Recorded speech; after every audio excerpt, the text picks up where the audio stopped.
Fala galera, beleza? Léo Azevedo aqui do canal Papo de Vascaíno, passando aqui para fazer uma análise rápida com vocês do jogo de ontem, se é que tem uma análise, né?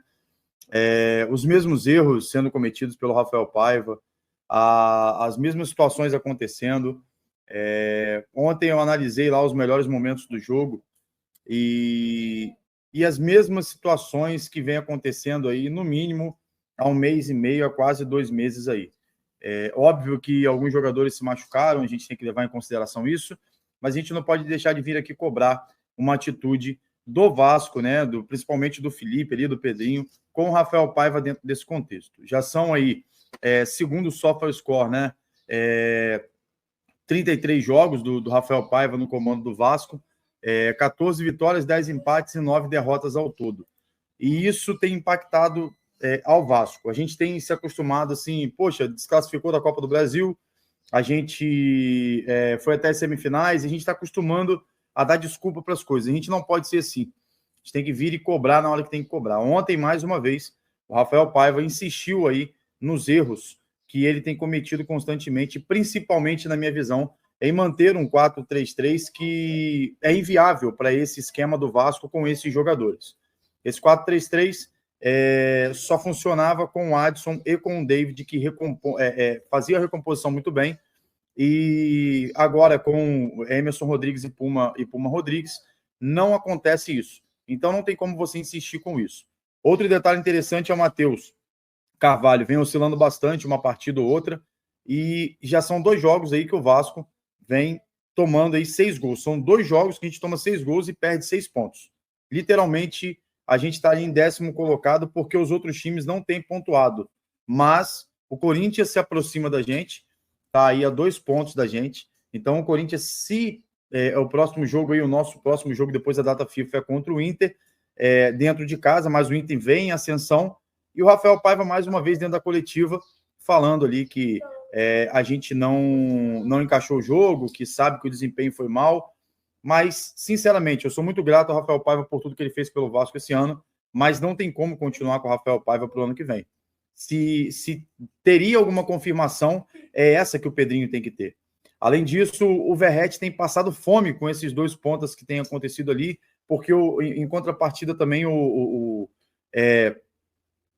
lado esquerdo do Vasco não tem conseguido, com o Piton, trazer boas situações de gol ali pro Verratti. O Verratti já está aí, se eu não me engano, uns 3 jogos sem marcar. E isso não é normal para um atacante igual ele, que a bola tem que chegar. A bola chegava e agora não chega mais. Chegava com o Adson, chegava com o David. E quanta falta esses caras fazem. Como eu disse, o Matheus Cocão está oscilando bastante. O Rafael Paiva insiste com ele. Eu acho que já pode botar o Jair mais um tempo dentro do jogo. Não entendo, sinceramente, porque o Rafael Paiva não entra com o Maxime Rodrigues.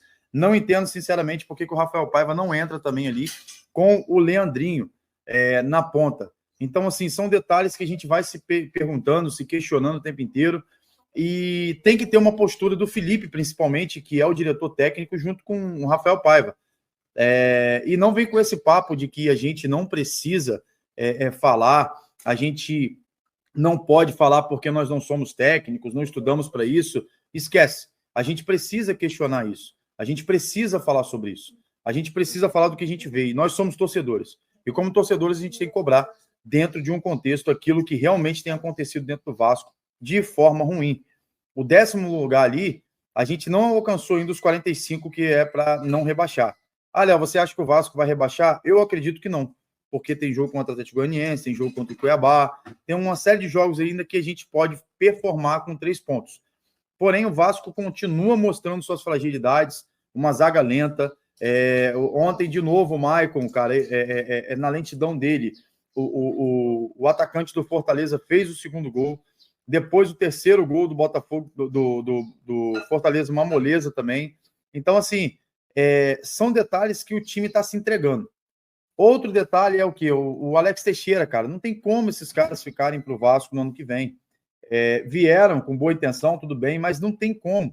Não tem como, vieram nesse pacote do Coutinho aí. O Souza entra uma partida ou outra. A gente não vê o Souza performar, a gente não vê o Souza ter continuidade de jogo.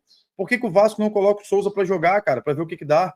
Por que o Paiva não coloca ali o Alegria? Não traz essa molecada de novo? Eu não entendo se tem alguma pressão interna, o que tem acontecido. E toda vez a gente apoiando a mesma coisa. O Payet, o último jogo, também não jogou bem. Eu fiquei sabendo aí, por conversas com amigos, de que o exame dele não deu nada, mas ele sentiu a coxa e pediu para não viajar. Isso não pode acontecer. Se o exame de imagem não deu nada, o médico disse que não deu nada, não tem como você não levar um cara desse para o jogo. Felipe Coutinho só podia jogar 20 minutos. Cara, isso está ficando insustentável dentro do Vasco. O Vasco precisa urgentemente mover isso. E no próximo vídeo a gente vai trazer aqui sobre o Campo Fala, né, que o Marcelo Santana falou tanto. O vídeo da tarde a gente vai falar exatamente sobre isso. Sobre os caras que tem que colocar a cara e não estão colocando. O Pedrinho não está aparecendo. O Felipe não está aparecendo. E é só por meio de nota, igual a 777 fazia. O torcedor precisa de uma satisfação. O torcedor precisa entender o que está acontecendo dentro do clube.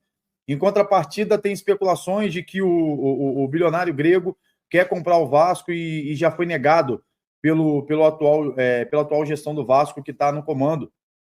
Que a CAP quis sentar para conversar. Se isso é verdade ou não, não sei. Soltaram um FAQ lá, a 12ª pergunta lá, resposta para a gente, de que não teve investidor nenhum, só propostas iniciais. O Euriquinho falou que na questão do Conselho Deliberativo, disseram que não tem investidor nenhum. O que tem acontecido dentro do Vasco? Uma coisa é certa, não tem como o Rafael Paiva continuar.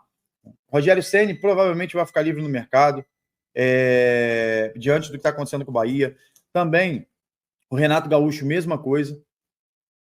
E o Vasco precisa se movimentar para trazer um técnico. Qual é o detalhe? O que está acontecendo? Não tem dinheiro?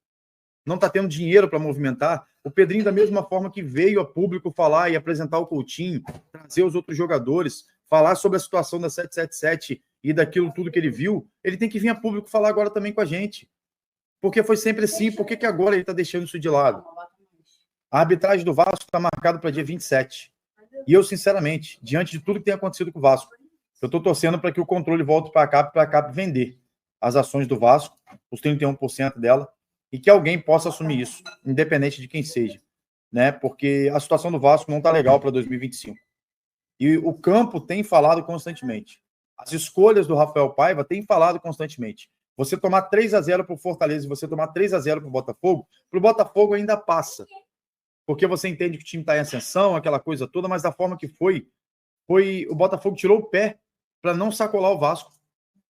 O Botafogo tirou o pé para não sacolar o Vasco, e o Fortaleza ontem também poderia ter feito tranquilamente 5, 6 gols se fosse mais efetivo. E aí? Como que você olha isso de forma efetiva?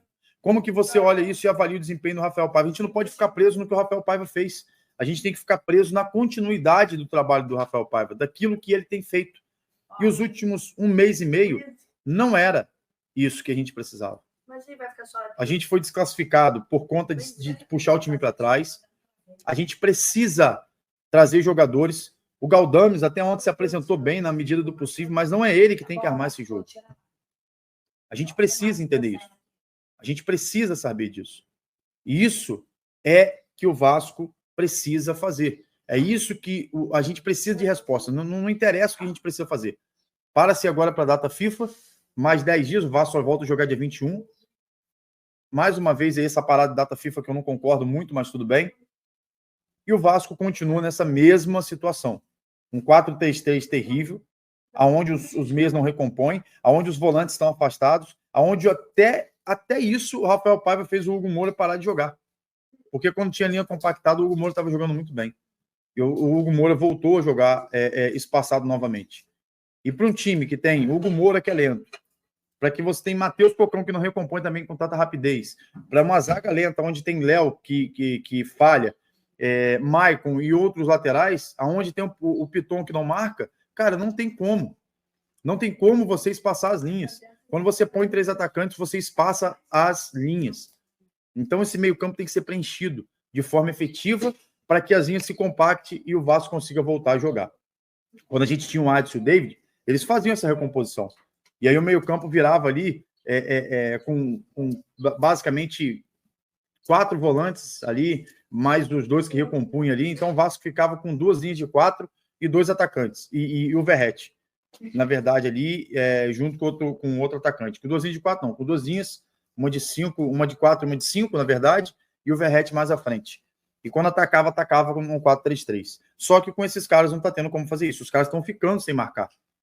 E o Vasco não consegue, de forma efetiva, nem causar medo. O Vasco ficou um time previsível. Previsível. E vai perder para o Inter se continuar insistindo aí nessa situação. Eu acredito que o Felipe tem que chamar o Rafael Paiva, porque o Felipe já foi técnico, já foi jogador, então entende sobre o que até melhor do que a gente que está falando aqui, mas tem que chamar ele, dar uma chamada legal nele, falar, cara, muda esse esquema. Eu não estou querendo me meter no seu trabalho, mas você tem que mudar o esquema está errado. Pega os vídeos, mostra para ele o que tem acontecido. Da época do Adson, do David, para agora com o Emerson Rodrigues e Puma Rodrigues. É simples. Como que esses caras não pressionam? Como que o Pedrinho não pressiona o técnico?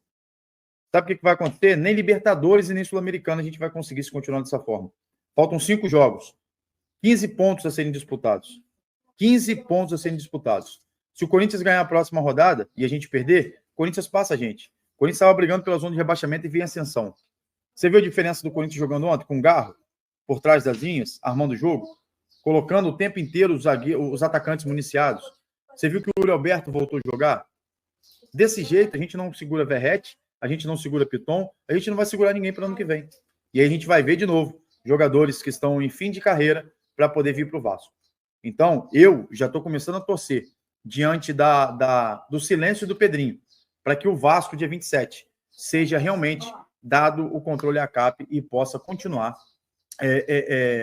sim, a vender o clube aí, seja para o bilionário grego, seja para qualquer outra área aí. É isso. Não tem muita análise que fazer, são esses questionamentos. O Vasco volta a cometer os mesmos erros, o Rafael Paiva volta a cometer os erros e as mesmas desculpas na entrevista coletiva. Ponto. Acredito que ele é um técnico para longo prazo, muito promissor, mas não agora para o momento do Vasco, nem para o ano que vem. Então, Pedrinho, Felipe, mude essa história, porque senão o torcedor já estão se voltando contra vocês, a realidade é essa. Porque vocês não vêm dar uma solução em público. Se o Vasco não conseguir nem a vaga na Sul-Americana, vai ser um ano pior do que se a gente estivesse lutando contra o rebaixamento. Pode ter certeza disso. De semifinalista da Copa do Brasil, há uma possível chance da Libertadores, que está cada vez mais distante, para não conseguir nada. Fica ligado aí, fica a dica. E a gente volta com o vídeo da tarde falando um pouco sobre o Campo Fala aí, falar sobre o Marcelo Santana, sobre o CEO, sobre o CFO, sobre essa galera toda da diretoria. Valeu? Tamo junto, saudações vascaínas. Léo Azevedo. Até o próximo vídeo, se Deus quiser.